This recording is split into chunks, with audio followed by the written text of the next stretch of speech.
अस्सलामुअलैकुम, welcome to वजीहा's kitchen. आज मैं आप लोगों के लिए बनाने जा रही हूँ चिकन फ्राइज़। आइए देखते हैं चिकन फ्राइज़ बनाने के लिए हमें किन किन चीज़ों की ज़रूरत पड़ती है। सबसे पहले मैं यहाँ पे लूँगी बोनलेस चिकन 250 ग्राम्स। मैंने यहाँ पे चिकन के ब्रेस्ट पार्ट को इस तरह से पतले पतले स्ट्रिप्स में कट कर लिया है। ठीक इसी तरह से थिन स्ट्रिप्स में आपको चिकन को कट करना है।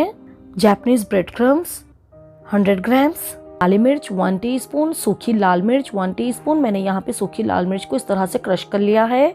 नमक, गार्लिक पाउडर यानी कि लहसुन का पाउडर 1 टीस्पून, कॉर्नफ्लोर 1 टेबलस्पून, मैदा 1 टेबलस्पून, 1 लेमन जूस, 1 अंडा and oil for deep frying.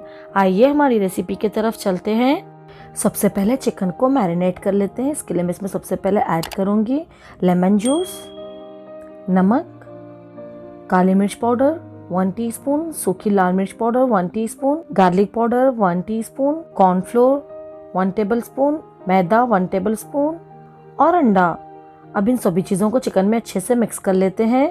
मैंने यहाँ पे सभी चीज़ों को चिकन में बिल्कुल अच्छे से मिक्स कर लिया है। अब हम इसे एटलीस्ट हाफ एन आवर के लिए मैरिनेट होने के लिए रख देते हैं। हाफ एन आवर बाद चिकन यहाँ पे हमारा बिल्कुल अच्छे से मैरिनेट हो चुका है। नेक्स्ट प्रोसेस की तरफ चलते हैं। ब्रेड क्रम्स से इसके अच्छे से कोटिंग कर लेते हैं। आप देख सकते हैं यहाँ पे मैंने किस तरह से इसकी कोटिंग कर ली है। ठीक इसी तरह से 1 बाय 1 करके आपको यहाँ पे सभी चिकन स्ट्रिप्स की ब्रेड क्रम्ब से कोटिंग करनी है। मैंने यहाँ पे अपने सभी चिकन फ्राइज़ रेडी कर लिए हैं। नेक्स्ट प्रोसेस की तरफ चलते हैं। इसे डीप फ्राई कर लेते हैं। उसके लिए एक पैन में मैंने यहाँ पे पहले से ही ऑयल गर्म होने के लिए रख दिया था। अब हम इसमें अपने चिकन फ्राइज़ फ्राई करेंगे।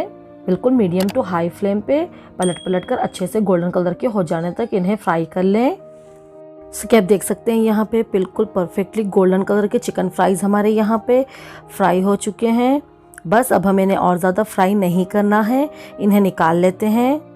अब देख सकते हैं यहाँ पे बहुत ही ज़बरदस्त से एकदम क्रिस्पी चिकन फ्राइज़ हमारे यहाँ पे बनकर बिल्कुल रेडी हो चुके हैं। आप इन्हें मेयोनीज़ के या फिर टमाटो केचप के साथ जैसे मर्ज़ी खाएं और एंजॉय करें अपने चिकन फ्राइज़। जैसे कि आपने देखा कि इसे बनाना बहुत ही इजी है, बहुत ही सिंपल है। आप इसे ज़रूर बनाएं, आप इसे ज़रूर ट्राई करें। इंशाल्लाह आपको ज़रूर पसंद आएगी ये रेसिपी। अगर आपको मेरे रेसिपीज़ पसंद आए तो आप इसे लाइक करें, सब्सक्राइब करें और शेयर भी करें और देखते रहिए वजीहा's किचन। Thanks for watching. दुआओं में ख्याल रखिए। अल्लाह हाफिज़।